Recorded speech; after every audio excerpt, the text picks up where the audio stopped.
വഹി വരുമ്പോ റസൂലുള്ളാന്റെ ശരീരം അങ്ങ് വിയർപ്പിൽ മുങ്ങാറുണ്ട്. അല്ലാഹുവിന്റെ റസൂലിന്റെ ശരീരത്തിന് തളർച്ച പറ്റാറുണ്ട്. വഹിയിന്റെ കാഠിന്യം സഹിക്കവയ്യാതെ റസൂലുള്ള തളർന്നു പോകാറുണ്ട്. പക്ഷേ ജിബ്രീൽ വരുന്നത് കാണുന്നില്ല, പോണത് കാണുന്നില്ല. അല്ലാഹുവിന്റെ റസൂലിനോട് ചോദിച്ചു, ജിബ്രീൽ വരുന്നത് എങ്ങനെയാണെന്ന് പറഞ്ഞു തരാമോ? അബ്ദുള്ളക്കാക്ക ബുഖാരി ഒന്ന് വായിക്കണം, വിവരല്ലെങ്കിൽ വിവരങ്ങളെ കുറെ കൊണ്ടൊന്ന് വായിപ്പിച്ച് കേൾപ്പിക്കണം കേട്ടോ. അതേ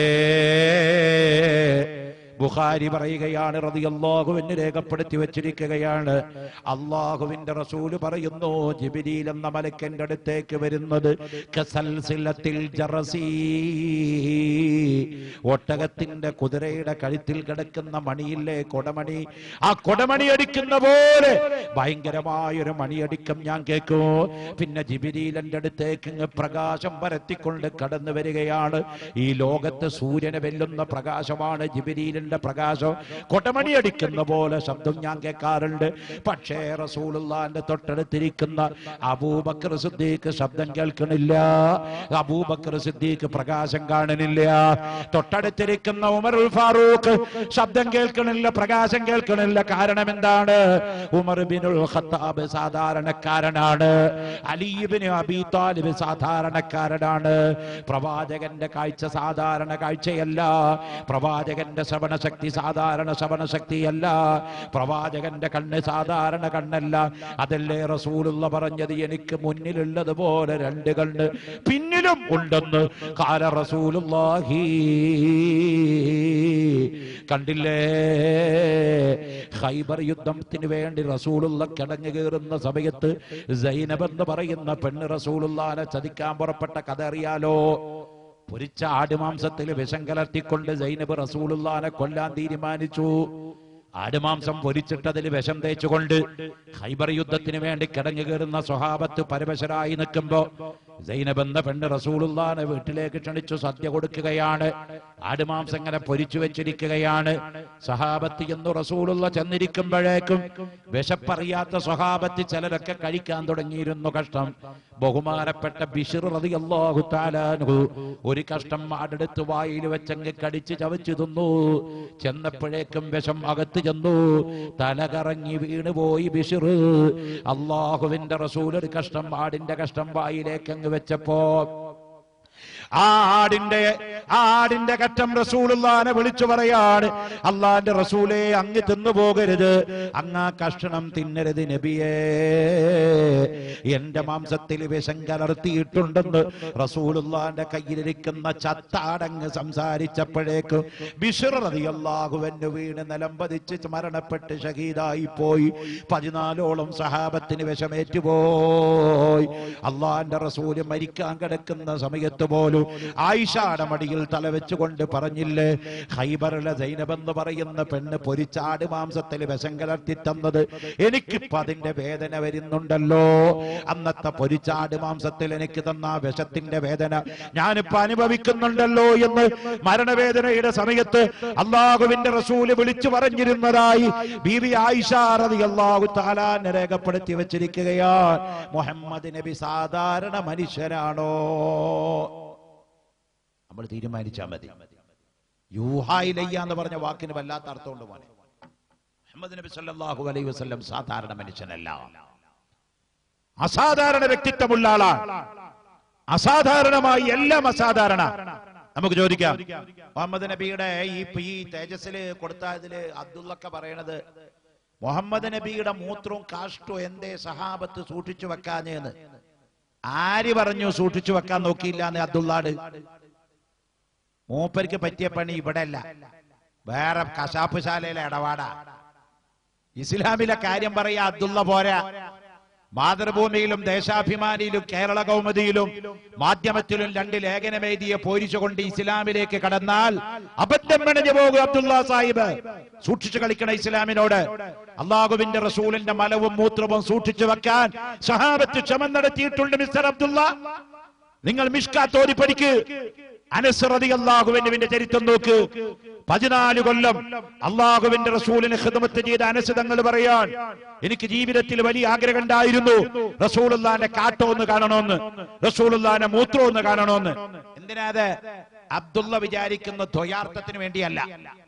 അബ്ദുള്ള വിചാരിക്കുന്ന അർത്ഥത്തിന് വേണ്ടിയല്ല. മുഹമ്മദ് നബിനെ പഠിക്കുകയായിരുന്നു സഹാബത്ത്. അല്ലാഹുവിന്റെ റസൂലിന്റെ ഓരോ ചലനങ്ങളും പഠിക്കുക, ഓരോ ചലനങ്ങളും സഹാബത്ത് രേഖപ്പെടുത്തി. എത്രത്തോളം അല്ലാഹുവിന്റെ റസൂല് വഫാത്താകണ സമയത്ത് റസൂലുള്ളാഹിന്റെ താടിയുടെ മുകളില് എത്ര മുടി നരച്ചിട്ടുണ്ട് സഹാബത്ത് എഴുതി വെച്ചു. റസൂലുള്ള വഫാത്താകുമ്പോഴേ അള്ളാഹിന്റെ റസൂലിന്റെ താടി രോമം എത്ര നരച്ചിട്ടുണ്ട് എന്ന് എഴുതി വെച്ചിട്ടുണ്ട് ഇവിടെ. അത് ഏതെങ്കിലും അനുയായികളുടെ എഴുതി വെച്ചിട്ടുണ്ടോ ഇവിടെ? അബ്ദുള്ള മനസ്സിലാക്കിയ ഇസ്ലാമല്ല യഥാർത്ഥ ഇസ്ലാം. അബ്ദുള്ള അമ്പലത്തിന്റെ മൂലയെ കടിച്ചുള്ളൂ, അമ്പലം വിഴുങ്ങിയിട്ടില്ല. പണ്ട് ഒരാൾ വിളിച്ചു പറഞ്ഞല്ലോ, ഞാൻ അമ്പലം വിഴുങ്ങിയേന്ന്. മസ്മരിച്ച കാണിച്ചത് അമ്പലത്തിന്റെ ഒരു മൂല പോയി കടിച്ചിട്ട്. അപ്പൊ തെങ്ങിന്റെ മുകളിൽ ഇരിക്കുന്ന ഒരു ചെത്തുകാരൻ പറഞ്ഞു, ഞാൻ ഇവിടെ ഇരുന്ന് കാലുണ്ട്, മൂപ്പര് അമ്പലത്തിന്റെ മൂലയെ കടിച്ചിട്ടുള്ളൂ. അതുപോലെ മൂപ്പര് മൂല കടിച്ചിട്ട് ഇസ്ലാം വിഴുങ്ങി എന്ന അർത്ഥത്തില് മൂപ്പര് മുജിദ്ദിദും മുജിത്തഹിദൊക്കെ ആകാൻ നോക്കാം. ആകാമായിരുന്നു. പഠിക്കോ നിങ്ങൾ, പഠിക്കോ നിങ്ങൾ, എന്നിട്ടാവൂ നിങ്ങള്. പഠിക്കാതെ വിഡ്ഢിത്തം പുലമ്പിത്തരം വിളിച്ചു പോവരുത്. ആരുടെ പേരിലാ അബ്ദുള്ള പറയുന്നത് എന്ന് നോക്കണം. അഷ്റഫുൽ ഖൽഖ് മുഹമ്മദ് മുസ്തഫ, അഷ്റഫുൽ ഖൽഖ് മുഹമ്മദ് റസൂലുള്ളാഹി സല്ലല്ലാഹു അലൈഹി വസല്ലം തങ്ങളെ 14 കൊല്ലം റസൂലുള്ളാഹിക്ക് ഖിദ്മത്ത് ചെയ്ത അനസ് റളിയല്ലാഹു അൻഹു പറയാ, എനിക്ക് റസൂലുള്ളാഹിന്റെ മൂത്രം ഒന്ന് കാണണമെന്ന് ആഗ്രഹം ഉണ്ടായി. നബിയുടെ മൂത്രവും കാഷ്ടവും സാധാരണ വ്യക്തിയാണല്ലോ നബി, സഹാബത്ത് മനസ്സിലാക്കിയതല്ലേ, അതിന് ചരിത്രം വേറെയും വരുന്നുണ്ട്. അപ്പൊ അനസ് തങ്ങൾ പറയാണ്, മക്കയിൽ നിന്ന് മദീനയിലേക്ക് അല്ലാഹുവിന്റെ റസൂൽ യാത്ര ചെയ്യുന്ന സമയം അല്ലാഹുവിന്റെ റസൂലിന്റെ പിറകിൽ കൂടി ഞാൻ മലമൂത്ര വിസർജനത്തിന്റെ സമയമായപ്പോൾ ഒരു ഈത്തപ്പനയുടെ മറവിൽ നബി തങ്ങൾ വിശ്രമിക്കാനിരുന്നു. മലമൂത്ര വിസർജനത്തിന് വിസർജനമൊക്കെ കഴിഞ്ഞപ്പോ റസൂലുള്ള അനസിനെ വിളിച്ചു, അനസേ, തോൽപാത്രത്തിൽ നിറച്ചു വെള്ളമുണ്ട്, കുറച്ചു വെള്ളം കൊണ്ടുവാ എനിക്ക് മനഘോരത്തിന് വേണ്ടി. അനസ് റളിയല്ലാഹു അൻഹു പറയാണ്, ഞാൻ അല്ലാഹുവിന്റെ റസൂലിനെ മനഘോരത്തിന് വേണ്ടി കുറച്ച് തോൽപാത്രത്തിൽ വെള്ളം കൊണ്ട് ചെന്നു. മനഘോരം കഴിഞ്ഞ് നബി തങ്ങൾ അങ്ങ് എഴുന്നേറ്റ് പോയപ്പോൾ ഞാൻ റസൂലുള്ള കാട്ടിച്ച ഭൂമിയിലേക്കൊന്ന് നോക്കി അത്യാഗ്രഹത്തോടെ, റസൂലുള്ള മൂത്രിച്ച ഭൂമിയിലേക്കൊന്ന് നോക്കി അത്യാഗ്രഹത്തോടെ. റസൂലുള്ളാന്റെ മൂത്രത്തെ സംബന്ധിച്ച് അനസ് തങ്ങൾ പറയാണ്, ഭൂമി 2 കഷ്ടമായി പിളർന്നു. അവിടെ നബി തങ്ങളുടെ കാഷ്ടവും മൂത്രവും ഒരാൾക്കും കാണാൻ പറ്റാത്ത നിലക്ക് ഭൂമി കബറടക്കം നടത്തി. വലദതുഹു മഖ്തൂനൻ വമക്ഹൂലൽ കമാ ഖദ് ജാഅ ഫിൽ ഖബരി സ്വഹീഹിൽ മുസ്നദൂ. മങ്കൂസ് മൗലിദിൽ പറഞ്ഞത് എന്താണ്? അല്ലാഹുവിന്റെ റസൂലിനെ പ്രസവിക്കുമ്പോഴേ ആമിന ബീവി റളിയല്ലാഹു അൻഹയുടെ വയറ്റിൽ നിന്ന് അല്ലാഹുവിന്റെ റസൂല് പുറത്തേക്ക് വരുമ്പോ തന്നെ വലദത്തുഹു മഖ്തൂനൻ, ജനനേന്ദ്രിയത്തിന്റെ തലപ്പ് ഛേദിച്ച് സുന്നത്ത് കഴിഞ്ഞിരുന്നു. വമക്ഹൂലൻ, അല്ലാഹുവിന്റെ റസൂലിന്റെ 2 കണ്ണിലും സുറുമ എഴുതപ്പെട്ടിരുന്നു. എന്താണ് അതിന്റെ കാരണം? ഭൂമിയിൽ അല്ലാഹുവിന്റെ റസൂലിന്റെ നഗ്നതയുള്ള ഔറത്ത് ഒരാളുടെ കൈകൊണ്ട് തൊടിയിക്കുന്നത് റസൂലുള്ളാഹിക്ക് പൊരുത്തമല്ല. അതുകൊണ്ടാണ് 17കാരത്തിയായ ആയിഷ ബീവി പറഞ്ഞത് കണ്ടോ, അള്ളാന്റെ റസൂലും ഞാനും കൂടി 9ാമത്തെ വയസ്സ് മുതൽ റസൂലുള്ളാന്റെ കൂടെ ജീവിച്ചു. 7ാമത്തെ വയസ്സ് മുതൽ ഭാര്യ പദവി കിട്ടി. 9ാമത്തെ വയസ്സ് മുതൽ റസൂലുള്ളാന്റെ കൂടെ ജീവിച്ചു. 17 വയസ്സ് ആയിഷക്കുള്ളപ്പോ അള്ളാന്റെ റസൂല് മരണപ്പെട്ടു പോയി. ആയിഷ പറയാണ്, ലോകം കണ്ടതിൽ വെച്ച് ഏറ്റവും വലിയ നാണമുള്ള ആള് അഷ്റഫുൽ ഖൽഖ് മുഹമ്മദ് മുസ്തഫ തങ്ങളാണ്. കാരണം ഒരിക്കൽ പോലും മുഹമ്മദുർ റസൂലുള്ളാഹ് എന്റെ ഔറത്ത് കണ്ടിട്ടില്ല. ഞാനും മുഹമ്മദ് നബിയുടെ ഔറത്ത് കണ്ടിട്ടില്ല. ആരാ പറയുന്നത്? ഭാര്യ. ഒരു ഭാര്യക്ക് ഭർത്താവിന്റെ എല്ലാം കാണാം, ഒരു ഭർത്താവിന് ഭാര്യയുടെ എല്ലതും ആവാം. അതുകൊണ്ടാണ് ഖുർആൻ പറഞ്ഞത്, ഹുന്ന ലിബാസുൽ ലക്കും വ അൻതും ലിബാസുൽ ലക്കും. സ്ത്രീ പുരുഷൻ, ഭാര്യ ഭർത്താവിന്റെ വസ്ത്രവും ഭർത്താവ് ഭാര്യയുടെ വസ്ത്രവുമാണ്. കാരണം അവരുടെ ഇടയിൽ ഒന്നും മറയേണ്ടതില്ല എന്നർത്ഥം. പക്ഷേ റസൂലുള്ളാഹിന്റെ നാണം വല്ലാത്ത നാണാ. ആയിഷയുടെ ഔറത്ത് ഒരിക്കൽ പോലും റസൂലുള്ളാഹി നോക്കിയിട്ടില്ല. ആയിഷ ബീവി പറയാണ്, അങ്ങനത്തെ റസൂലുള്ളാഹിന്റെ ഔറത്ത് എനിക്കും നോക്കാൻ ലജ്ജ. ഭാര്യ ഭർത്താക്കന്മാരുടെ ഇടയിലെ ആ മുഹമ്മദ് നബിനെ പറ്റി ആ സ്ത്രീ ലംബടൻ എന്ന് എഴുതി വിട്ടത്. ആ മുഹമ്മദ് നബിനെ പറ്റിയാണ് സൽമാൻ റുഷ്ദി സാത്തനിക് വേഴ്സസ് എന്ന് പറഞ്ഞ പുസ്തകത്തില് മൊഹണ്ട എന്ന് എഴുതി വിട്ടത്. ചിന്തിക്കണം വിമർശകന്മാരെ, ഇസ്ലാമിനെ പറ്റി ആധികാരികമായി പഠിക്കണം. ഇരിക്കട്ടെ, ഞാൻ പറഞ്ഞ വിഷയത്തിലേക്ക് വരാം. അനസ് റളിയല്ലാഹു അൻഹു പറയാണ്, അല്ലാഹുവിന്റെ റസൂലിന്റെ മലവും മൂത്രവും എനിക്ക് കാണാൻ പറ്റിയില്ല. എന്നാ ഉമ്മു സുലൈമ ബീബി പറയണതോ റസൂലുള്ള ഇടക്കിടക്ക് എന്റെ വീട്ടിലേക്ക് കിടക്കാൻ വരാറുണ്ട്. റസൂലുള്ള വരുമ്പോ ഞാൻ റസൂലുള്ളാക്ക് എന്തെങ്കിലും ഹദിയ കൊടുക്കാറുണ്ട്. പാല്. റസൂലുള്ളാക്ക് വലിയ ഇഷ്ടമുള്ള ഒരു ആഹാര പാല്. റസൂലുള്ളാക്ക് വലിയ ഇഷ്ടമുള്ള മറ്റൊരാകാര തേന്. റസൂലുള്ളാക്ക് ഇഷ്ടമുള്ള പുഷ്പമായിരുന്നു റൈഹാൻ. ഇത് മൂന്നും ആരെങ്കിലും നിങ്ങൾക്ക് ഹദിയ ചെന്നാൽ അത് മടക്കാൻ പാടില്ലെന്ന് കാല റസൂലുള്ളാഹി. ഒരാൾ റൈഹാൻ പുഷ്പം തന്നു, ഇതൊന്നും എനിക്ക് വേണ്ടടോ, കൊണ്ടകടാന്ന് പറയണ്ട, അത് വാങ്ങിച്ചോ. ഒരാൾ ഒരു ഗ്ലാസ് പാല് കുടിക്കാൻ തന്ന കൊളസ്ട്രോളും ഷുഗറും പ്രഷറും ഒന്നും ഇല്ലെങ്കിൽ കുടിച്ചോ, അതുള്ളത് കുടിക്കണ്ട കേട്ടോ, അതില്ലാത്തോളത് കുടിച്ചോ. ഇനി പാല് കുറച്ചൊക്കെ കുടിച്ച് ചായ കൂട്ടി കുടിച്ചാലും കൊളസ്ട്രോൾ കൂടുകയൊന്നുമില്ല, അതിന്റെ മുകളിലെ കൊഴുപ്പ് അങ്ങനെ നീക്കിയാൽ മതി. റസൂലുള്ളാഹിക്ക് ഇഷ്ടമുണ്ടായിരുന്ന സാധനമാണ് പാല്. റസൂലുള്ള കഴിച്ചിരുന്ന പ്രധാനപ്പെട്ട ഭക്ഷണങ്ങളൊന്നാണ് തേന്. സഫിയ ബീവിയുടെ അടുത്ത് ചെല്ലുമ്പോൾ റസൂലുള്ളാഹിക്ക് ഡെയിലി തേൻ കൊടുക്കുമായിരുന്നു എന്നാ പറഞ്ഞത്. റസൂലുള്ളാഹിക്ക് വലിയ ഇഷ്ടമായിരുന്നു തേന്. ആവട്ടെ അള്ളാന്റെ റസൂൽ ഉമ്മു സുലൈമ ബീബി പറയാണ്, ഞാൻ അള്ളാന്റെ റസൂലിന്റെ വീട്ടിൽ വന്ന് കിടക്കുമ്പോ റസൂലുള്ളാന്റെ വിയർപ്പെടുത്ത് കൊണ്ടുപോയി ഞാനൊരു കുപ്പിയിൽ ഇങ്ങനെ നിറക്കുകയാണ്. വിയർപ്പ് കൊണ്ടുപോയി കുപ്പിയിൽ നിറക്കുകയാണ്. അള്ളാന്റെ റസൂല് ചോദിച്ചു, യാ ഉമ്മ സുലൈം, എന്തിനാ നീ എന്റെ വിയർപ്പെടുത്ത് കൊണ്ട് കുപ്പിയിൽ നിറക്കുന്നത്? റസൂലുള്ളാഹി തങ്ങൾ ചോദിച്ചപ്പോ ഉമ്മു സുലൈമാന്റെ മറുപടി എന്താണെന്നറിയോ നബിയേ? എന്റെ കുഞ്ഞുമക്കൾക്ക് വയറുവേദന വന്നാൽ അങ്ങയുടെ വിയർപ്പ് കൊണ്ടുപോയി പച്ചവെള്ളത്തിൽ കലക്കി കുടിക്കാൻ ഉമ്മു സുലൈമാ ബീബിക്ക് ഭ്രാന്താണെന്ന് പറയാൻ ഓ അബ്ദുല്ലാക്ക് നാവുറക്കുമോ? പോട്ടെ, ഉമ്മു സുലൈമാക്ക് ഭ്രാന്താണെങ്കിൽ റസൂലുള്ളാഹിക്ക് പറയായിരുന്നില്ലേ, ഉമ്മ സുലൈമാ, എന്റെ വിയർപ്പ് ഒരു സാധാരണ മനുഷ്യന്റെ വിയർപ്പ് കലക്കി കുടിക്കേ, ഒരു സാധാരണ മനുഷ്യന്റെ വിയർപ്പ് അത്തറുണ്ടാക്കേ, ഒരു സാധാരണ മനുഷ്യനായി എന്റെ വിയർപ്പ് എന്തിനാ കുപ്പിയിലാക്കുന്നത്? ചെയ്യരുത് എന്ന് പറയാൻ റസൂലുള്ളാഹിക്ക് എന്താ പേടിയുണ്ടോ? പറയേണ്ടടുത്ത് റസൂലുള്ള അങ്ങനെ പറഞ്ഞിട്ടുണ്ട്. അന്ധവിശ്വാസം പറഞ്ഞിടത്ത് അങ്ങനെ പറഞ്ഞിട്ടുണ്ട്. ഉദാഹരണം ഞാൻ പറഞ്ഞു തരാ. റസൂലുള്ളാഹിന്റെ പ്രിയപ്പെട്ട മകനായ ഇബ്രാഹിം റളിയല്ലാഹു അൻഹു എന്ന കുട്ടി മരിച്ചപ്പോ മാരിയത്തുൽ ഖബ്തിയ എന്ന ഭാര്യയിൽ നിന്ന് അള്ളാഹുവിന്റെ റസൂലിനെ ജനിച്ച കുട്ടിയാണ് ഇബ്രാഹിം. ആ കുട്ടി അങ്ങ് മരിച്ചപ്പോ ഇത് പറഞ്ഞുകൊണ്ടിരിക്കുന്നതിന്റെ ഇടയില് പെട്ടെന്ന് അവിടെ സൂര്യഗ്രഹണമുണ്ടായി. ഇബ്രാഹിം റളിയല്ലാഹു അൻഹു എന്ന കുട്ടി അങ്ങ് വഫാത്തായിട്ട് റസൂലുള്ളാഹി മയ്യിത്ത് ഖബറിലടക്കുമ്പോ അവിടെ സൂര്യഗ്രഹണം സംഭവിച്ചു. ഉടനെ സഹാബത്തിന്റെ കൂട്ടത്തിൽ കുറച്ച് സഹാബത്ത് പറഞ്ഞു, കണ്ടോ അള്ളാഹുവിന്റെ റസൂലിന്റെ കുട്ടി മരിച്ചത് കൊണ്ടാണ് ഈ സൂര്യഗ്രഹണം ഇപ്പണ്ടായത് എന്ന് പറഞ്ഞു. ഇതാര് കേട്ടു? അഷ്റഫുൽ ഖൽഖ് മുഹമ്മദ് മുസ്തഫ. മോനെ മുഹമ്മദ് മുസ്തഫ. നബിദിന സമ്മേളനത്തിൽ കിട്ടേണ്ടത്, അങ്ങോട്ട് കൊടുക്കേണ്ടത്, വാങ്ങേണ്ടതും കുഞ്ഞി സലാത്ത. മുഹമ്മദ് മുസ്തഫ സല്ലല്ലാഹു അലൈഹി വസല്ലം തങ്ങളത് കേട്ടു. ഏത്? ഇബ്രാഹിം എന്ന കുട്ടി മരിച്ചത് കൊണ്ടാ സൂര്യഗ്രഹണം ഉണ്ടായത്. ഇത് കേട്ട അല്ലാഹുവിന്റെ റസൂല് പറഞ്ഞു പോയി, അല്ല അല്ല, ഞാൻ മരിച്ചത് കൊണ്ടോ നിങ്ങൾ മരിച്ചത് കൊണ്ടോ എന്റെ മകൻ മരിച്ചത് കൊണ്ടോ സൂര്യഗ്രഹണം ഉണ്ടാവില്ല. സൂര്യന്റെയും ചന്ദ്രന്റെയും ചില കറക്കത്തിന്റെ ഫലമായി, ഭൂമിയുടെ കറക്കത്തിന്റെ ഫലമായി ഉണ്ടാകുന്നതാണ് സൂര്യഗ്രഹണമോ. അത് മരിച്ചതിന്റെ പേരിൽ കെട്ടിവെക്കല് അന്ധവിശ്വാസമാണ്.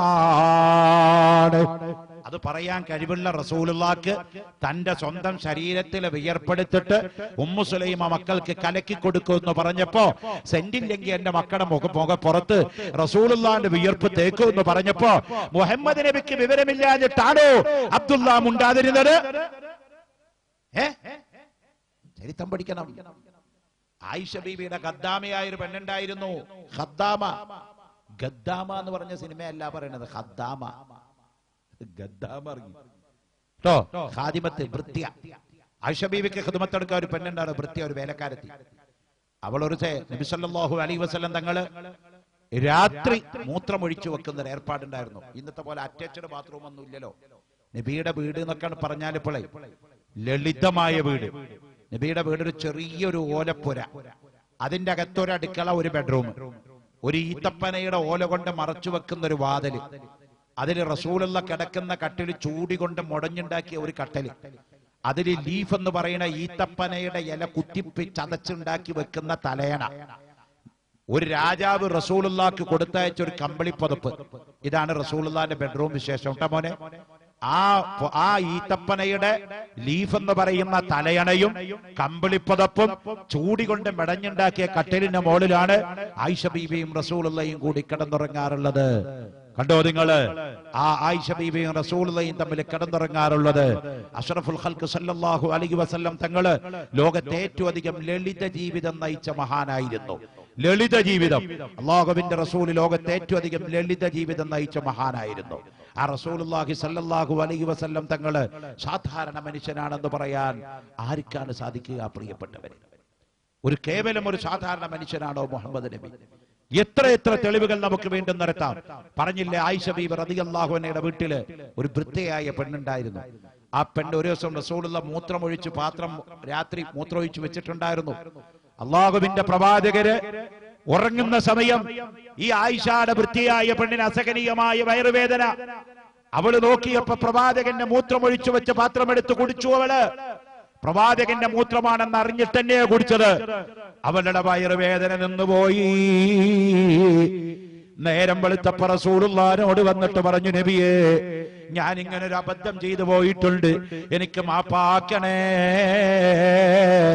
ആ പെണ്ണിനോട് റസൂലുള്ള വിളിച്ചു പറഞ്ഞത്, നിന്റെ വയറുവേദന മാത്രമല്ല മാറിയത്, നിന്റെ ശരീരം നരകത്തുനിന്ന് ഇത്കാക്കപ്പെട്ടു.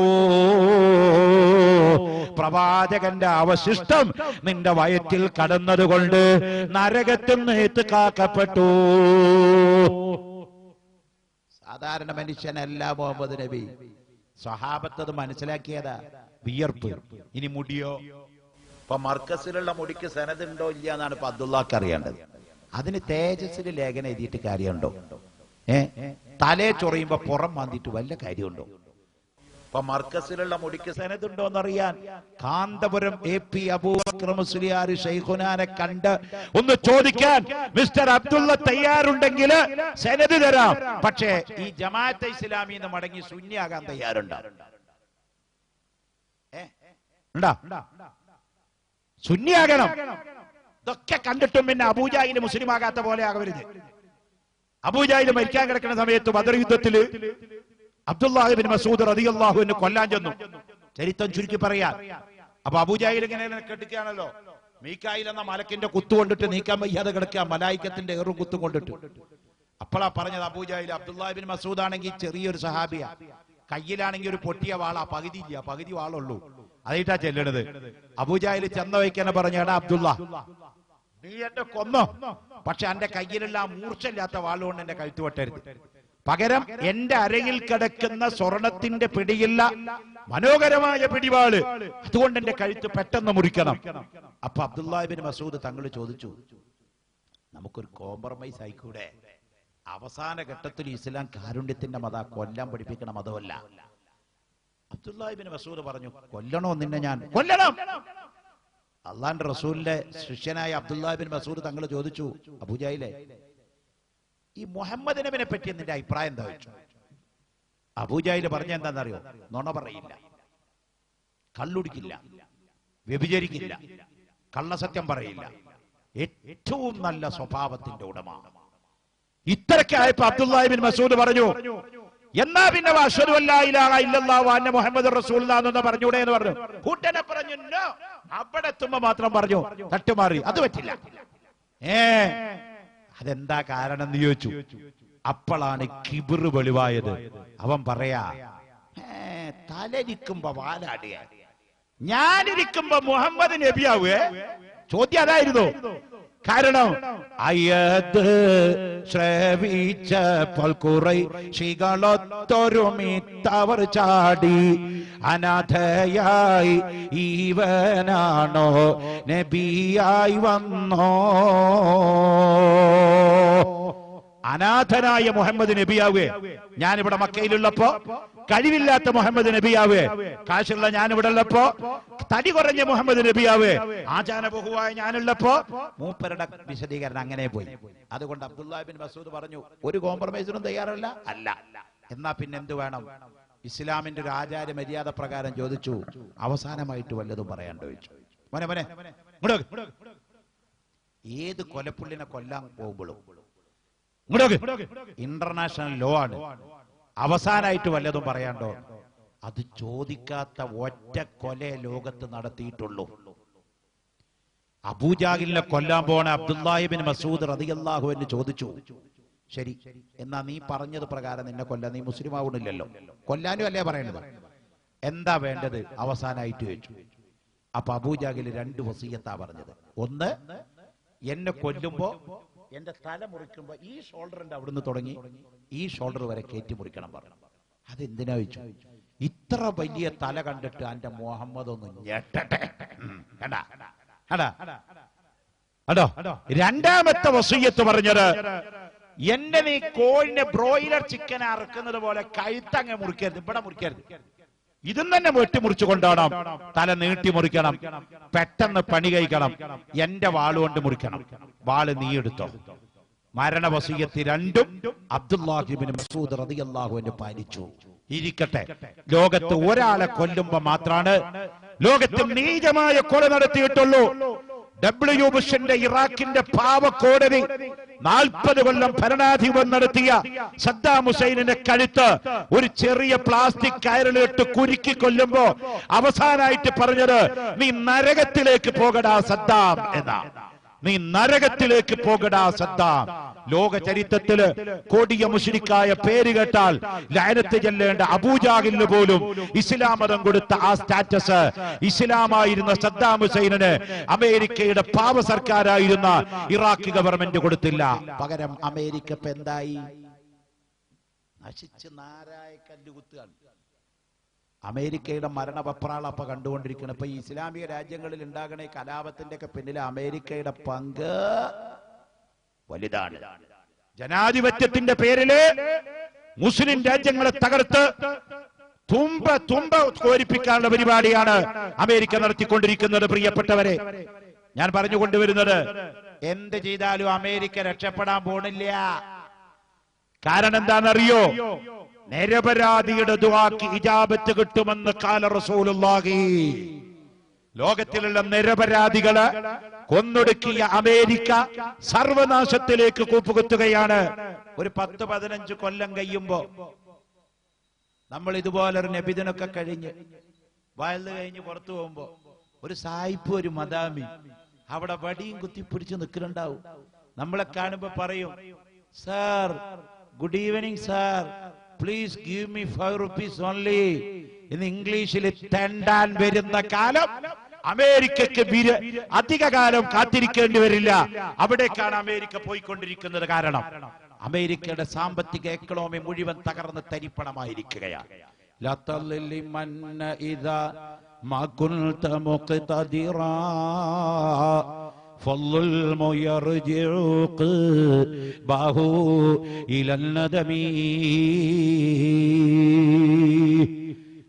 നിരപരാധിയുടെ ദുആക്ക് ഇജാബത്തുണ്ട്, ആക്രമിക്കപ്പെടുന്നവന്റെ ദുആക്ക് ഇജാബത്തുണ്ട് എന്ന് അവൻ ഏത് മതക്കാരനായാലും ജാതിയായാലും ഏത് കമ്മ്യൂണിറ്റി ആയാലും മതമില്ലാത്തവനായാലും അവൻ മനുഷ്യനല്ലെങ്കിലും ജന്തുവായാലും ആക്രമിക്കപ്പെടുന്നവന്റെ ദുആക്ക് ഇജാബത്ത് നൽകപ്പെടുമെന്ന് ഖാല റസൂലുള്ളാഹി. ഇരിക്കട്ടെ, ഞാൻ പറഞ്ഞു വെച്ചത് നമ്മുടെ 2 വിഷയമാണ് ഇന്നിവിടെ ചർച്ച ചെയ്യുന്നത്. ഒന്ന്, മുഹമ്മദ് നബി സാധാരണ മനുഷ്യനല്ല. 2, ഇസ്ലാം മതം അള്ളാഹുവിന്റെ മതം ആണ്. മുഹമ്മദ് നബി സല്ലല്ലാഹു അലൈഹി വസല്ലം തങ്ങൾ സാധാരണ മനുഷ്യനല്ല എന്നതിന് ഇനിയും എത്രയോ തെളിവുകൾ നമുക്ക് കൊണ്ടുവരാനുണ്ട്. പ്രിയപ്പെട്ടവരെ, അള്ളാഹുവിന്റെ റസൂലിന്റെ ഭൗതികമായ അവശിഷ്ടങ്ങൾ ബഹുമാനപ്പെട്ട സ്വഹാബത്ത് സൂക്ഷിച്ചു വെച്ചിട്ടില്ലേ? യർമൂക്ക് യുദ്ധത്തിന് പുറപ്പെടുന്ന സമയത്ത് ബഹുമാനപ്പെട്ട ഖാലിദ് ബിനുൽ വലീദ് റളിയല്ലാഹു അൻഹുവിന്റെ തലയിൽ ഒരു തൊപ്പിയുണ്ടായിരുന്നു. ഖാലിദ് ബിനുൽ വലീദ് റളിയല്ലാഹു അൻഹു സ്ഥിരമായി തൊപ്പി ധരിക്കുന്ന ആളായിരുന്നു. ആ ഖാലിദ് ബിനുൽ വലീദ് റളിയല്ലാഹു അൻഹു ധരിച്ചിരുന്ന തൊപ്പി അങ്ങ് വീണുപോയി. മൈലുകൾ യാത്ര ചെയ്തപ്പോഴാണ് തൊപ്പി വീണുപോയ സംഭവം ഖാലിദ് റളിയല്ലാഹു അൻഹു അറിയുന്നത്. പടച്ചവനെ, എന്റെ തൊപ്പി വീണുപോയല്ലോ. ആ തൊപ്പി എടുക്കാൻ വേണ്ടി കുതിരയെ തിരിച്ചപ്പോൾ കൂടെയുള്ള സഹാബത്ത് ചോദിച്ചു, ഖാലിദേ, മൈലുകൾ പോലും കുതിരപ്പുറത്ത് കീപ്പോട്ട് തിരിച്ചു നടക്കണം ആ തൊപ്പി കിട്ടണമെങ്കിൽ. ആ തൊപ്പി അങ്ങ് പൊക്കോട്ടെ, നമുക്ക് വേറെ തൊപ്പി എടുക്കാമല്ലോ. ഖാലിദ് ബിനുൽ വലീദ് തങ്ങളുടെ മറുപടി, ആ തൊപ്പിയുടെ അകത്ത് അല്ലാഹുവിന്റെ റസൂലിന്റെ താടി രോമങ്ങളോ അള്ളാന്റെ റസൂലിന്റെ തലമുടിയോ ഞാൻ സൂക്ഷിച്ചു വെച്ചിട്ടുണ്ട്. അല്ലാഹുവിന്റെ റസൂലിന്റെ ബർക്കത്ത് കിട്ടാൻ ഖാലിദ് ബിനുൽ വലീദ് റളിയല്ലാഹു അൻഹുവിന്റെ തൊപ്പിയുടെ അകത്ത് അവിടുത്തെ താടിയും തലമുടിയും സൂക്ഷിച്ചു വെച്ചത് യർമൂക്ക് യുദ്ധത്തില് മൈലുകൾക്കപ്പുറത്ത് യാത്ര ചെയ്തിട്ട് ആ തൊപ്പിയെടുത്ത് തലയിൽ വെച്ചിട്ട് ഖാലിദ് പിന്നെ യുദ്ധത്തിന് വന്നുള്ളൂ.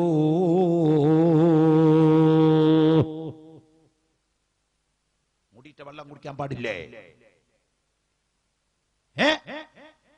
يمن تفجرت الأنهار نبيعة من إصبعيه فروا والجيش ذا العدد. ചൊല്ലിക്കൊരു സലാത്ത് മദീനയിലേക്ക് മൗലായ സ്വല്ലി വസല്ലിം ദായിമൻ അബദാ അലാ ഹബീബിക ഖൈറിൽ ഖൽഖി കുല്ലിഹിം. അല്ലാഹുവിന്റെ റസൂലിന്റെ മുഅ്ജിസത്തുകളിൽ വളരെ പ്രധാനപ്പെട്ട ഒരു മുഅ്ജിസത്താണ് നബി തങ്ങളുടെ കയ്യിന്റെ ഇടയിൽ നിന്ന് ഉറവ് പൊട്ടിയത്. 14,000-ഓളം വരുന്ന സ്വഹാബത്തിന് വെള്ളത്തിന് ദാഹിച്ചു പോയ സമയത്ത് നബിയെ ഞങ്ങൾക്ക് കുടിവെള്ളം മുട്ടിപ്പോയി, നബിയെ ഞങ്ങൾക്ക് കുടിക്കാൻ വെള്ളമില്ല എന്ന് പറഞ്ഞപ്പോ റസൂലുള്ളാഹി ചോദിച്ചു, ആരുടെങ്കിലും കൈവശം വെള്ളത്തിന്റെ അംശമുണ്ടോ? ഒരു സ്വഹാബി പറഞ്ഞു, ഉണ്ട് നബിയെ, എന്റെ കയ്യിൽ ഒരു പാത്രത്തിൽ കുറച്ച് വെള്ളമുണ്ട്. റസൂലുള്ളാഹി പറഞ്ഞു, ആ വെള്ളം കൊണ്ടുവരൂ. ആ പരന്ന പാത്രത്തിൽ റസൂലുള്ളാഹിന്റെ 10 വിരലുകൾ വെച്ചിട്ട് വെച്ചപ്പോ അതാണ് കവി പറഞ്ഞത്, യമൻ തഫജ്ജറത്തിൽ അൻഹാറു നാബിയതൻ. അല്ലാഹുവിന്റെ റസൂലിന്റെ കയ്യിന്റെ ഉറവിന്റെ ഇടയിൽ നിന്ന് ധാരധാരിയായി ഉറവ് പൊട്ടിയല്ലോ. ആ വെള്ളം സഹാബത്ത് മതിയാവോളം കുടിച്ചു, തോൽപാത്രത്തിൽ സൂക്ഷിച്ചു. അതുകൊണ്ടാണ് ഇമാം നബവി റളിയല്ലാഹു അൻഹു രേഖപ്പെടുത്തിയത്, ലോകത്തിൽ വെച്ച് ഏറ്റവും വലിയ വെള്ളം സംസം വെള്ളമല്ല, അതേ ഹൗദുൽ കൗസർ അല്ല, റസൂലുള്ളാഹിന്റെ കയ്യിന്റെ ഇടയിൽ നിന്ന് ഉറവ് പൊട്ടിയ വെള്ളമാണ് ലോകത്തിലെ ഏറ്റവും പരിശുദ്ധമായ വെള്ളമെന്ന് ഇമാം നബവി റളിയല്ലാഹു അൻഹു രേഖപ്പെടുത്തി. റസൂലുള്ളാഹിന്റെ മുടിയിട്ട വെള്ളം കുടിക്കാൻ പാടില്ലെങ്കിൽ കയ്യിന്റെ ഉള്ളിൽ നിന്ന് ഉറവ് പൊട്ടിയ വെള്ളം സഹാബത്തിന് കുടിക്കാൻ പാടുണ്ടോ? ഇത് മുടി സാധാരണ വെള്ളത്തിലൊന്നും ഇട്ടിട്ട് മുടിയിൽ എടുക്കുക, ഇത് കയ്യിന്റെ ഉള്ളിൽ നിന്നാ വരുന്നത്. കണ്ടോ, അല്ലാഹുവിന്റെ റസൂലിന്റെ കയ്യിന്റെ ഉള്ളിൽ നിന്ന്, ഇറച്ചിയുടെ ഉള്ളിൽ നിന്ന്, ചോരയുടെ ഉള്ളിൽ നിന്ന്, നിങ്ങളുടെ ഭാഷയെ പറയുകയാണെങ്കിൽ രോമത്തിന്റെ അകത്തുനിന്നൊക്കെ. റസൂലുള്ളാഹിന്റെ മുടിയെ പറ്റി അവൻ രോമം എഴുതിയത്. റസൂലുള്ളാഹിനെ വിമർശിച്ചതിനോട് കാലുവെട്ടലും കയ്യുവെട്ടലും അവന്റെ തലവെട്ടലും അവനെ അധിക്ഷേപിക്കലും ഒന്നും നമ്മുടെ ചര്യല്ല. നമ്മൾക്ക് ആദർശം ഉണ്ടല്ലോ, പിന്നെന്തിനാ നമ്മൾ കയ്യും കാലും കൂടെയൊക്കെ വെട്ടാൻ പോണത്? അത് ഇസ്ലാം മതത്തിന്റെ ലംഘനാണ്. റസൂൽ അതും പഠിപ്പിച്ചിട്ടുണ്ട്. അല്ലാഹുവിന്റെ റസൂലിനെ ഏറ്റവും അധികം വിമർശിച്ചിരുന്ന ഒരാളായിരുന്നു കഅബ്, മക്കക്കാരനായ കഅബ്. റസൂലുള്ളാഹിനെ ഇനി ഇങ്ങനെ ചീത്ത വിളിക്കാൻ പാടില്ല. മക്കയുടെ തെരുവീതികളില് കഅബ് എന്ത് ചെയ്യും? കരിക്കട്ട കൊണ്ട് കവിത എഴുതി വെക്കും. ഉമ്മമാര് കേൾക്കണം. ഇതാണ് ഖദീജ വ്യഭിചരിച്ചു, ആയിഷ വ്യഭിചാരിയാണ്, മുഹമ്മദ് കള്ളനാണ്, അബൂബക്കർ മോശക്കാരനാണ്. ഇങ്ങനെ തമ്മാടിത്തര എഴുതാൻ തുടങ്ങിയപ്പോ അല്ലാഹുവിന്റെ റസൂലാണെങ്കിൽ മദീനയില. സ്വഹാബത്ത് പറഞ്ഞു, നബിയെ ആ കഅബിന്റെ ഉപദ്രവം വല്ലാതെ സഹിക്കവയ്യ. റസൂലുള്ള മദീനയിലെ ഭരണാധികാരിയാണ്, രാജാവാണ്. മദീന കോടതിയിലെ ചീഫ് ജസ്റ്റിസാണ് ഖാദി ഖുലാത്താൻ.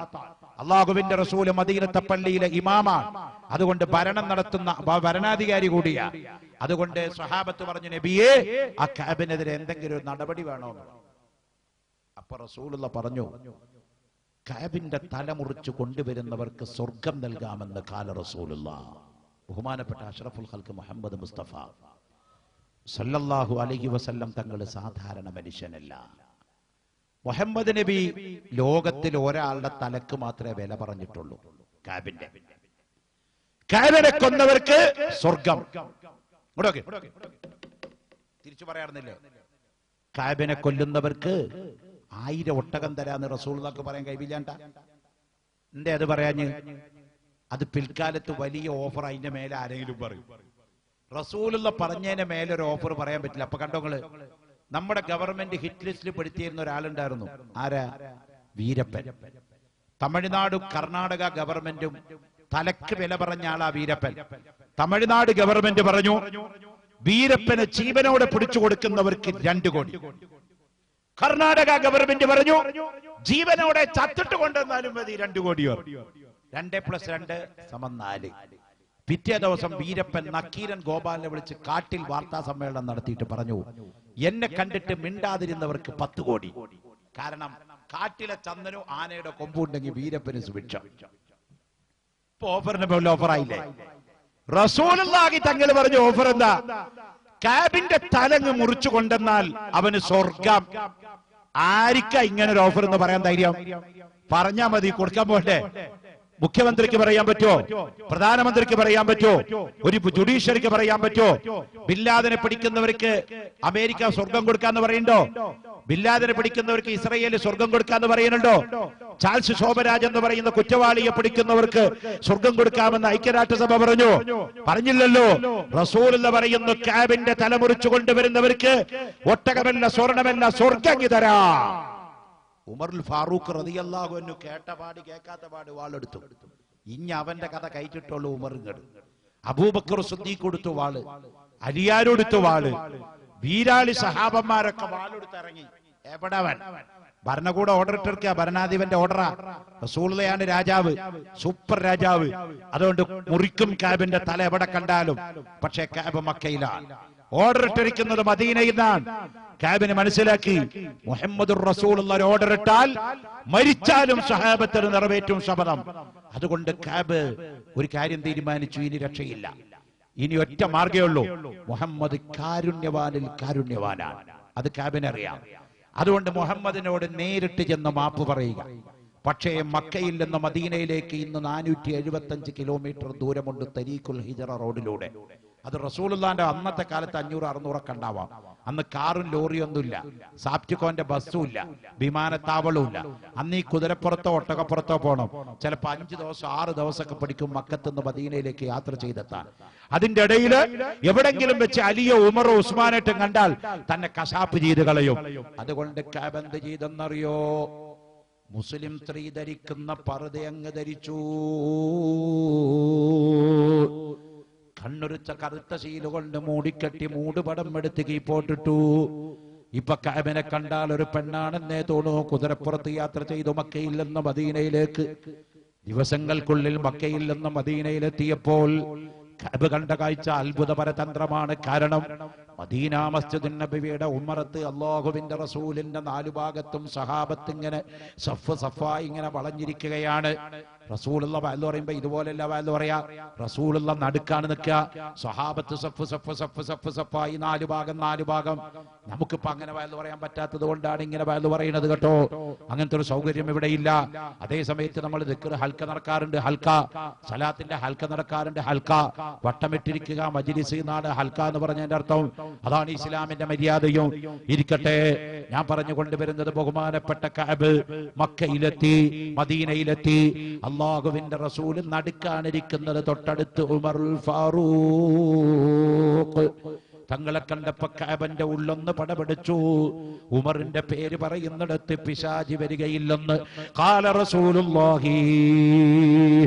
ഇത്ര വലിയ ധീരനാണ് ഉമർ ഇബ്നുൽ ഖത്താബ് റളിയല്ലാഹു അൻഹു. കഅബദ കുതിരപ്പുറത്തങ്ങ് കയറി നിന്നിട്ടൊരൊറ്റ വിളിയാണ്, മുഹമ്മദേ.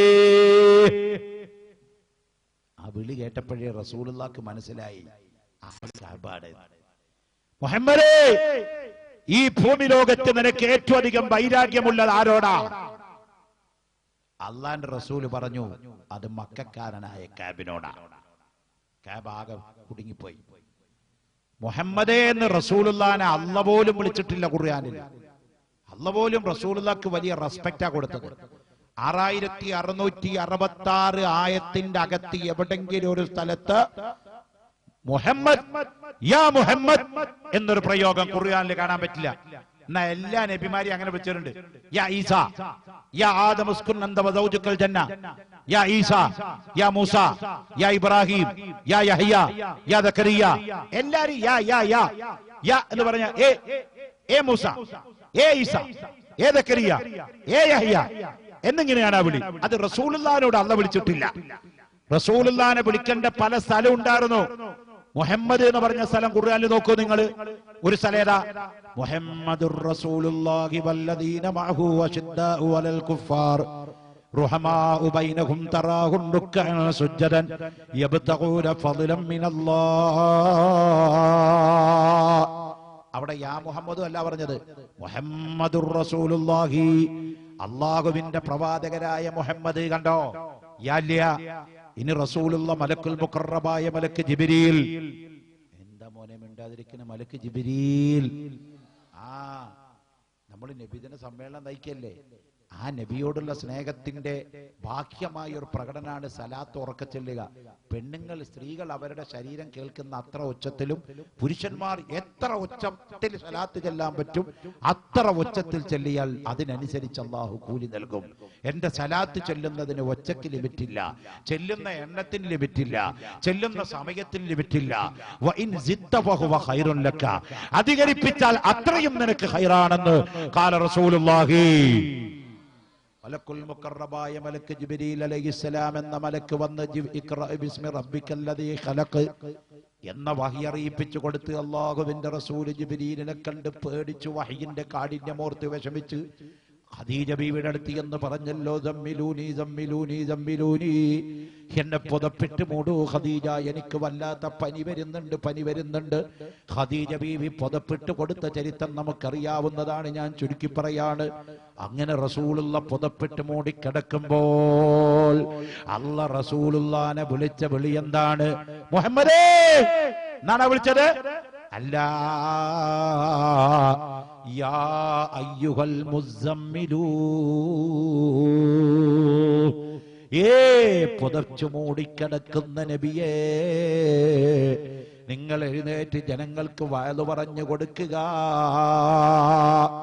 അല്ലാതെ മൂസാ നബിനെ വിളിച്ച പോലെ ഏ മൂസാന്നോ, ഇബ്രാഹിം നബിനെ വിളിച്ച പോലെ ഏ ഇബ്രാഹിമേ ഇങ്ങോട്ട് വാന്നോ. അള്ളാഹു മുഹമ്മദ് നബിനെ പറഞ്ഞിട്ടില്ല. അത്ര കണ്ട് അള്ളാഹ് ബഹുമാനിച്ച അസാധാരണ വ്യക്തിത്വം അല്ലാഹു തആല കൊടുത്ത അസാധാരണ മനുഷ്യനാണ് അഷ്റഫുൽ ഖൽഖ് മുഹമ്മദുർ റസൂലുള്ളാഹി. ആ റസൂലുള്ളാഹിനെയാണ് കഅബ് വിളിക്കുന്നത് മുഹമ്മദേ. ഈ ലോകത്തെ ഏറ്റവും അധികം വൈരാഗ്യമുള്ളത് ആരോടാണ്?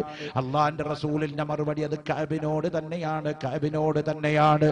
അപ്പോഴാണ് കഅബ് ചോദിക്കുന്നത്, ആ കഅബ് നിങ്ങളുടെ കാലിന്റെ അടിയിൽ വന്നിട്ട് മാപ്പ് പറഞ്ഞാൽ ആ കഅബിന് മാപ്പ് കൊടുക്കുമോ മുഹമ്മദേ? അല്ലാഹുവിന്റെ റസൂലിന്റെ മറുപടി എന്താണെന്നോ?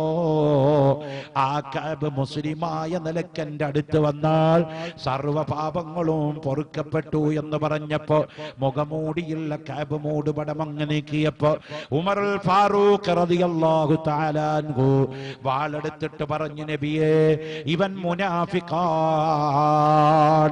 ഇവനെ കൊല്ലണം, മാപ്പ് കൊടുക്കരുത്. അള്ളാന്റെ റസൂല് പറഞ്ഞവൻ മുനാഫിക്കല്ല ഉമറേ, മുസ്ലിമാണ്, മാപ്പ് കൊടുത്തിരിക്കുന്നു.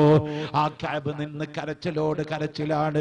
അവസാനം റസൂലുള്ളാഹിന്റെ മുന്നിൽ അങ്ങ് വന്ന് കൊച്ചുകുട്ടികൾ കരയണ പോലെ കരഞ്ഞിട്ട് രണ്ടുപേരി പദ്യം റസൂലുള്ളാഹിനെ പറ്റി അപ്പ പാടി. ഏതാണ് ആ പാട്ട്?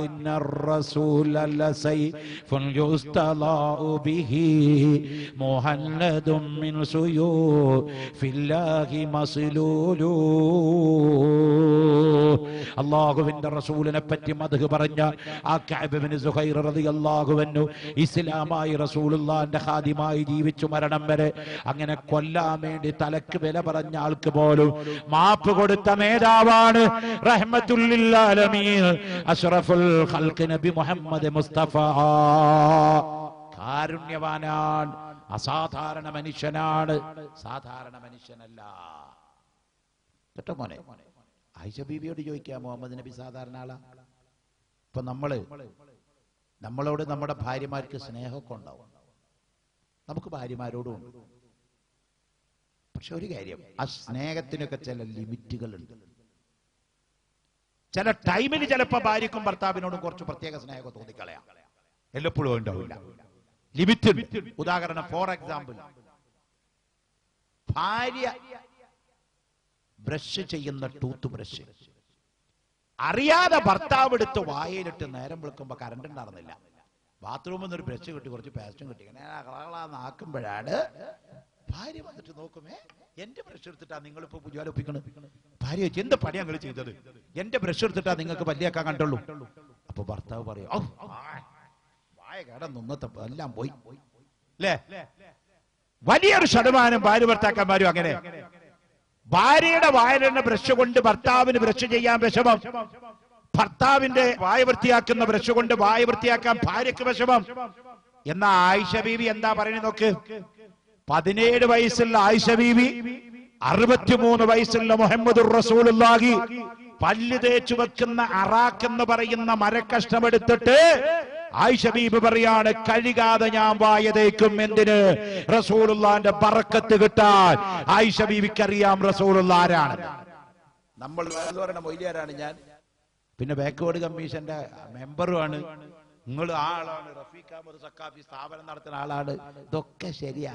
പക്ഷെ നമ്മുടെ ഭാര്യയുടെ അടുത്ത് നമുക്കൊരു സ്റ്റാറ്റസ് ഉണ്ട്. നിങ്ങൾ ഏത് കമ്മീഷൻ ആയാലും, നിങ്ങൾ ഏത് ജനറൽ സെക്രട്ടറി ആയാലും, ഭാര്യന്റെ അടുത്ത് നമുക്കൊക്കെ നമ്മുടെയൊക്കെ എല്ലാ വീക്ക്നെസ്സുകളും അവിടെ സുതാര്യാണ്. ഭാര്യയുടെ എല്ലാ വീക്ക്നെസ്സും നമുക്കറിയാം. അതുകൊണ്ട് നമ്മുടെ ആകത്തുക ഭാര്യയുടെ അടുത്തിരിക്കുന്നുണ്ട്. നമ്മളെല്ലാം മനസ്സിലാക്കിയവരാ അവര്. അത് എല്ലാം റസൂലുള്ളാഹിനെ മനസ്സിലാക്കിയ ആയിഷ ബീവിക്ക് എന്നും റസൂലുള്ളാഹിന്റെ ബ്രഷ് എടുത്ത് ബർക്കത്തിന് വേണ്ടി തേക്കണം. അതാ മുഹമ്മദ് മുസ്തഫ. ഒരു സാധാരണ വ്യക്തിയായിരുന്നു മുഹമ്മദ് നബി എങ്കില് ഭർത്താവിന്റെ ബ്രഷ് എടുത്ത് വായിൽ ബർക്കത്തിന് വേണ്ടി എന്നും 17 വയസ്സുള്ള ആയിഷ ബീവി തേക്കോ? ആയിഷ ബീവി നിങ്ങൾ വിചാരിച്ച പോലെ നാലികായിന്റെ പെണ്ണൊന്നല്ല. ലോകം കണ്ട ഏറ്റവും വലിയ പണ്ഡിതയാണ് ആയിഷ എന്ന് ഖാല റസൂലുള്ളാഹി. അല്ലാഹുവിന്റെ റസൂലിന്റെ ഹദീസ് 2500 ഹദീസ് അതിന്റെ സനദടക്കം റിപ്പോർട്ട് ചെയ്ത ലോകത്തിലെ പണ്ഡിത എന്ന പേര് നേടിയ പെണ്ണ് ആയിഷ ബീവിയാണ്.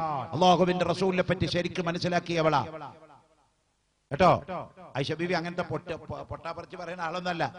ഒരിക്കൽ അല്ലാഹുവിന്റെ റസൂലും ആയിഷ ബീവിയും തമ്മിൽ വീട്ടിൽ ഉറങ്ങുന്ന സമയം റസൂലുള്ള പാതിരാത്രി ആയപ്പോ റസൂലുള്ളാഹിനെ കാണാനില്ല വിരിപ്പില്. അപ്പൊ റസൂലുള്ളാഹിക്ക് വേറെയും ഭാര്യമാരൊക്കെ ഉണ്ടല്ലോ. 11 ഭാര്യമാരുണ്ടായിരുന്നു എന്ന് പഠിച്ചിട്ടില്ലേ നമ്മള്? ഇടമറുക്ക് എണ്ണി വെക്കുമ്പോ 12 കണ്ടു. മുഹമ്മദ് നബിനെ എങ്ങനെയെങ്കിലും ഒന്ന് ഇൻസൾട്ട് ചെയ്യാൻ നടക്കല്ലേ. ചില കുട്ടി മൈക്രോസ്കോപ്പ് വെച്ചിരിക്കല്ലേ, എന്തെങ്കിലും വീണ് കിട്ടിയാൽ മതി എടുത്ത് അടിക്കാൻ ചിട്ട്. ഇടമറുക്ക് ഈ ഭാര്യമാരുടെ തിരിച്ചു മറിച്ചും വായിച്ചു. ഖുർആൻ ഒരു വിമർശന പഠനം എന്ന പുസ്തകത്തിന്റെ 53ാമത്തെ പേജിൽ ഇപ്പോഴും ഉണ്ട് ആ സഫാത്ത്. അയാൾ എഴുതി, മുഹമ്മദ് നബിക്ക് 12 ഭാര്യയുണ്ട്. 1 ഖദീജ, 2 ആയിഷ, ഹഫ്സ, സൗദ, സഫിയ, മൈമുന, റംല. ഇങ്ങനെ പറഞ്ഞു 11 മാരിയ, ഫുൾ സ്റ്റോപ്പ്. 12 തുൽഖബിത്തിയ. ഇങ്ങനെ സാധനങ്ങൾ കേട്ടിട്ടുണ്ടോ? ഇന്നേ വരെ തുൽഖബിത്തിയ എന്ന് പറഞ്ഞൊരു പേര് കേട്ടിട്ടില്ല. സംഗതി എന്താ സംഭവം അറിയോ? മാരിയത്തുൽ ഖിബ്തിയ്യ എന്ന ഒരു സ്ത്രീ റസൂലുള്ളാഹിന്റെ ഭാര്യയായിട്ടുണ്ട്. മഹത്തുൽ മുഅ്മിനീങ്ങളിൽപ്പെട്ടവരാ അവര്. മാരിയത്തുൽ ഖിബ്തിയ്യ. ഇടമറുക്ക് ഇത് വായിച്ചു നോക്കുമ്പോ തോന്നി, ഇത്ര വലിയ പേരൊക്കെ ഒരാൾക്ക് ഉണ്ടാവുമോ? അപ്പൊ ഇതെന്തോ ഒരു അട്ടിമറിയ രണ്ടെണ്ണാക്കി. മൂപ്പര് 11 മാരിയ, 12 തുൽഖിബ്തിയ്യ. കണ്ടോകള്, മുഹമ്മദ് നബിനെ വിമർശിച്ച ആധികാരിക വിമർശകന്മാരായി ഇവര്. മുഹമ്മദ് നബി 11 പെണ്ണ് കെട്ടി എന്ന് പറഞ്ഞ് ലോകം മുഴുവൻ പെരുമ്പറ അടിച്ചവരായി ഇവര്. അവരോട് നമുക്ക് നീതിയുടെ പക്ഷത്തിൽ നിന്നുകൊണ്ട് ചോദിക്കാം, മുഹമ്മദ് നബിയുടെ കല്യാണത്തിന്റെ ഓരോരുത്തരുടെ ചരിത്രം അറിയണം. അള്ളാഹുവിന്റെ റസൂൽ ആകെ കെട്ടിയ ഒരു കന്യക ആയിഷയാണ്. 25ാമത്തെ വയസ്സിൽ റസൂലുള്ളാഹിന്റെ സൗന്ദര്യം കണ്ടിട്ട് മക്കത്തെ പെൺകുട്ടികൾ വന്നിട്ട്, നമ്മുടെ ഇംഗ്ലീഷിൽ പറയുകയാണെങ്കിൽ ഐ ലവ് യു മുഹമ്മദ്, ഞാൻ നിന്നെ സ്നേഹിക്കുന്നു, എന്നെ കല്യാണം കഴിക്കുമെന്ന് ഇങ്ങനെ ചോദിക്കുക. റസൂലെ, എനിക്ക് നിങ്ങളോട് പ്രേമാണ്. മക്കത്തൊന്നൊരു പെണ്ണ് പറഞ്ഞു, എനിക്ക് കെട്ടാൻ പറ്റുമോ? പറ്റില്ല മോളെ പറഞ്ഞു. മദീനയിലുള്ളപ്പോഴും പറഞ്ഞിട്ടുണ്ട്, എനിക്ക് നിങ്ങളെ പ്രേമാണ്, ഞങ്ങളുടെ കൂടെ നിന്ന് വന്ന് ഇരിക്കട്ടെ, ഞങ്ങളുടെ കൂടെ നിന്ന് വന്ന് നിസ്കരിക്കട്ടെ, ഞങ്ങളുടെ കൂടെ നിന്ന് പ്രാർത്ഥിക്കട്ടെ. നബി പറഞ്ഞു, വീട് മതി, നിന്റെ ഭർത്താവിന്റെ അടുത്ത് പോ, നീ വേണ്ടാത്ത ആഗ്രഹമൊന്നും പറയല്ലേ. അല്ലാഹുവിന്റെ റസൂലിന്റെ സൗന്ദര്യം കണ്ടിട്ട് ആയിഷ പോലും ഞെട്ടിപ്പോയി. ആയിഷ പറയാണ്, അള്ളാഹിന്റെ റസൂലിന്റെ ഹൽക്കിലൂടെ വെള്ളം കുടിക്കുമ്പോ സ്ഫടികപാത്രത്തിലൂടെ വെള്ളം ഇറങ്ങിപ്പോകുന്നത് പോലെ റസൂലുള്ള കുടിക്കുന്ന വെള്ളം ഗ്ലാസിലൂടെ വെള്ളം ഇറങ്ങിപ്പോണ പോലെ ഹൽക്കിലൂടെ വെള്ളം പോകുന്നത് കാണാമായിരുന്നു. തറ സൗന്ദര്യ റസൂലുള്ളാഹി എന്ന് ആയിഷ ബീവി പറഞ്ഞത്. ചില്ലറക്കാരനല്ല. യൂസുഫ് നബിയുടെ 10 ഇരട്ടി സൗന്ദര്യം അള്ളാഹുവിന്റെ റസൂലിനെ നൽകിയിട്ടുണ്ട് എന്ന് റസൂലുള്ള തന്നെ പറഞ്ഞിട്ടുണ്ട്. ആ ആയിഷ ബീവി റളിയല്ലാഹു അൻഹ റസൂലുള്ളാഹിനെ ശരിക്കും മനസ്സിലാക്കിയ സ്ത്രീയാ. കാര്യം കുറച്ചു കാലേ കിട്ടിയില്ലെങ്കിൽ എല്ലാ കാലം കൊണ്ട് ശരിക്കും മനസ്സിലാക്കി. ആയിഷ ബീവിയും റസൂലും തമ്മിൽ ഒരു വീട്ടിൽ ഉറങ്ങുകയാണ് കേട്ടോ. 11 ഭാര്യമാരൊക്കെ നബി കെട്ടിയത് പെണ്ണ് കെട്ടാൻ മോഹണ്ടായിട്ട് അല്ലാട്ട മോനെ. ഖദീജ ബീവിനെ മാത്രമാണ് ശരിക്കും കെട്ടിയത്.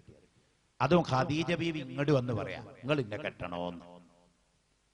ഖദീജ ബീവിനെ കെട്ടാൻ വേണ്ടി നടന്നിരുന്ന ആൾക്കാരൊക്കെ അബൂജാഹിൽ, ഉത്ബത്ത്, ഷൈബത്ത്, ഇവർക്കൊക്കെ ആ ഒരു കണ്ണുണ്ടായിരുന്നു. ഖദീജനെ കിട്ടിയാൽ തരക്കടില്ല. കാരണം പെരുത്ത പണമുണ്ട്, അത്ര തന്നെ മൊഞ്ചുണ്ട്, നല്ല സൗന്ദര്യമുണ്ട്, പണമുണ്ട്. അതുകൊണ്ട് ഖദീജനെ എനിക്ക് കിട്ടണം. കോടീശ്വരന്മാർ ആഗ്രഹം വെച്ചപ്പോ ഷാമിലേക്ക് നബിയുടെ കൂടെ കച്ചവടത്തിന് കൊണ്ടുപോയി ഖദീജ ബീബി നബിനെ. അന്ന് അല്ലമീന നബിയായിട്ടില്ല. അപ്പോഴാണ് ഖദീജ ഞെട്ടിയത്. റസൂലുള്ള നടക്കുന്ന വഴിയിലൂടെ ആകാശമേഘങ്ങളോടി വന്നേ. അല്ലാഹുവിന്റെ റസൂലിന് മേഘങ്ങൾ വന്നുകൊണ്ട് തണലിട്ട് കൊടുക്കുകയാണ്. അള്ളാന്റെ റസൂല് നടക്കുമ്പോ റസൂലുള്ളാന്റെ കാല് ഭൂമിയിൽ തട്ടുന്നില്ല. റസൂലുള്ളാഹിക്ക് ആകാശത്തിലുള്ള മേഘങ്ങൾ വന്ന് തണലിട്ട് കൊടുക്കുകയാണ്. ഇത് ആയിഷാന്റെ ഖദീജാന്റെ കണ്ണുകൊണ്ട് കാണുകയാണ്. ഖദീജ വന്ന ഉടനെ തന്നെ പറഞ്ഞു, എനിക്ക് മുഹമ്മദ് ഭർത്താവ് മതി. മുഹമ്മദ് ആരാണെന്ന് ഖദീജ ബീവി ആദ്യം മനസ്സിലാക്കണത്. അതുകൊണ്ടാണ് ഉലമാക്കൾ പറഞ്ഞത്, ആണുങ്ങളുടെയും പെണ്ണുങ്ങളുടെയും കൂട്ടത്തിൽ നിന്ന് ആദ്യമായി മുസ്ലിമായത് ഖദീജ ബീവി റളിയല്ലാഹു അൻഹയാണ്. ഖദീജ ബീവി വളരെ നേരത്തെ മനസ്സിലാക്കി അള്ളാഹുവിന്റെ ഹബീബ് മുഹമ്മദ് നബിയാണെന്ന്. അതിനൊരുപാട് തെളിവുകൾ അവർ ശേഖരിച്ചു. അതുകൊണ്ടല്ലേ ഹിറാ ഗുഹയിൽ പോയിട്ട് തപസ്സിരിക്കുമ്പോ, ധ്യാനത്തിലിരിക്കുമ്പോ ഖദീജ ബീവി ഇവിടെ കച്ചവടം നടത്തി കായുണ്ടാക്കുക, വീട്ടിലേക്കുള്ള സാധനങ്ങളൊക്കെ മേടിക്കുക. കച്ചവടമൊക്കെ നടത്തി വീട്ടിലേക്കുള്ള സാധനം മേടിച്ചു വന്ന് രാത്രി വന്ന ഭക്ഷണമൊക്കെ ഉണ്ടാക്കിയിട്ട് റസൂലുള്ളാഹി തങ്ങൾക്കുള്ള ഭക്ഷണം ഒരു പാത്രത്തിൽ നിറച്ചിട്ട് മക്കത്തുനിന്ന് ഹിറാ ഗുഹയുടെ മുകളിലേക്ക് ഇപ്പൊ എത്ര കിലോമീറ്ററാന്നറിയോ നിങ്ങള്? 8, 9, 10. ഹിറാ ഗുഹ രാവിലെ സുബഹ്സ്കരിച്ച് കയറാൻ തുടങ്ങിയ അങ്ങ് ദുഹാടെ സമയം കഴിയും കൊല്ലത്താണ്. അവിടുന്ന് കീപ്പോട്ട് വരുമ്പോഴേക്കും മക്കത്തെ പള്ളിയിൽ ലോഹർ ജമാഅത്ത് കഴിഞ്ഞിരിക്കും. ആ പർവ്വതം ഇപ്പൊന്ന് കയറാൻ.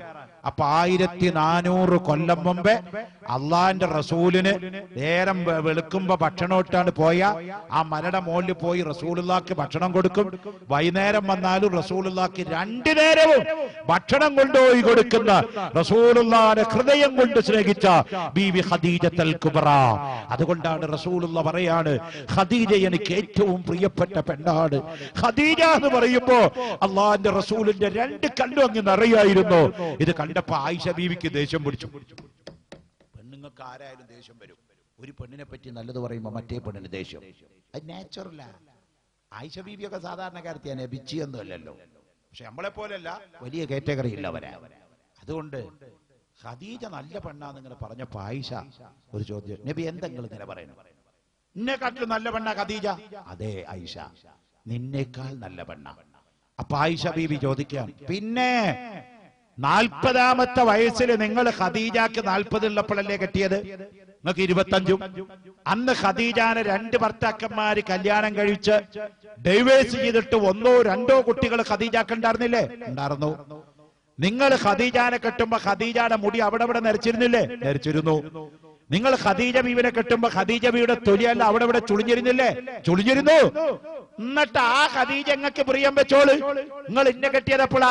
7ാമത്തെ വയസ്സില്. ഞാനും നിങ്ങളും ദാമ്പത്യ ജീവിതത്തിലേക്ക് കടന്നതെപ്പോഴാ? 9ാമത്തെ വയസ്സില്. റസൂലുള്ള വഫാത്താകുമ്പോ ആയിഷ ബീവിയുടെ പ്രായത്രേ? 17 വയസ്സ്, +2 വിദ്യാർത്ഥിനിയുടെ പ്രായം. നിങ്ങളുടെ ഭാര്യമാരില് കന്യകാത്വം നഷ്ടപ്പെടാത്ത ഏക പെണ്ണ് ആരായിരുന്നു? നീ തന്നെ. ഇനി നബി പറയും, ആരോടാ നിങ്ങൾക്ക് സ്നേഹം? എനിക്ക് ഖദീജാടന്നെ. ഇത് കേട്ടപ്പോ ആയിഷ ബീവി കരഞ്ഞുപോയി. ആയിഷ ബീവി അങ്ങ് കരഞ്ഞു. കാരണം കരച്ചിൽ വരും. റസൂലിന്റെ സ്നേഹം കിട്ടാനാ അവരിപ്പോ ഈ ഭാര്യയായിട്ട് നടക്കുന്നത്. നാളെ സ്വർഗത്തിലെ കഥയാ അവർക്ക് വലുത്, ദുന്യാവല്ലല്ലോ. അപ്പൊ റസൂലുള്ളാഹിക്ക് എന്നോട് ഏറ്റവും സ്നേഹമുണ്ട് എന്ന് പറയണം. അതിനു വേണ്ടിയാ ആയിഷ ബീവി ഇതൊക്കെ ചോദിച്ചത്. ഇത് ചോദിച്ചപ്പോ അല്ലാഹുവിന്റെ റസൂല് പറഞ്ഞു, ആയിഷ, ഖദീജ ആരാണെന്ന് നിനക്കറിയോ? ഖദീജയുടെ മഹത്വം നിങ്ങൾക്കറിയോ? മക്കയിലെ കോടീശ്വരത്തിയായിരുന്ന ഖദീജ, അവളുടെ സകല സമ്പത്തുകളും ആടുമാട് ഒട്ടകങ്ങളും ഈത്തപ്പന കാരക്ക തോട്ടങ്ങളുമൊക്കെ അള്ളാഹുവിന്റെ റസൂലായ എനിക്ക് വേണ്ടി ധർമ്മം ചെയ്യുകയും ആ പണം മുഴുവൻ ഞാൻ ഇസ്ലാമിന് വേണ്ടി ദാനം ചെയ്യുകയും ചെയ്തു. അവസാനം മരിക്കാൻ കാലത്ത് ഖദീജ ബീവിക്ക് നേരെ മക്കയിലുള്ള ആളുകൾ കാഫിരീങ്ങൾ ഉപരോധം ഏർപ്പെടുത്തി. മുഹമ്മദിന് വെള്ളം കൊടുക്കാൻ പാടില്ല, കുടുംബത്തിന് വെള്ളം കൊടുക്കാൻ പാടില്ല. അതേ റസൂലുള്ളാഹിനെ ഉപരോധം ഏർപ്പെടുത്തിയ സമയത്താണ് ഖദീജ ബീവി രോഗബാധിതയാകുന്നത്.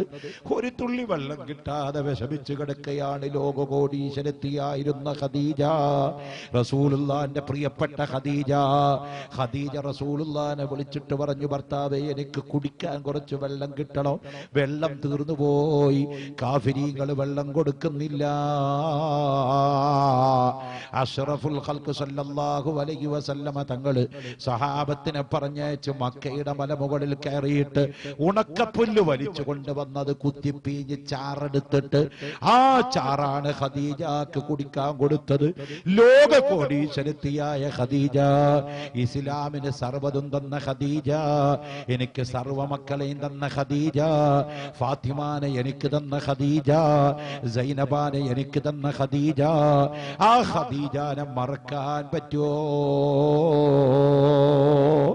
ഇതങ്ങ് കേട്ടപ്പോ ആയിഷ ബീവി രണ്ട് കണ്ണിലും ധാരധാരയായി വെള്ളം ഒലിപ്പിച്ചു പറഞ്ഞു, റസൂലേ, ഇത്ര വലിയ ത്യാഗം ഖദീജ ചെയ്തത് എനിക്കും അറിയുമായിരുന്നില്ല.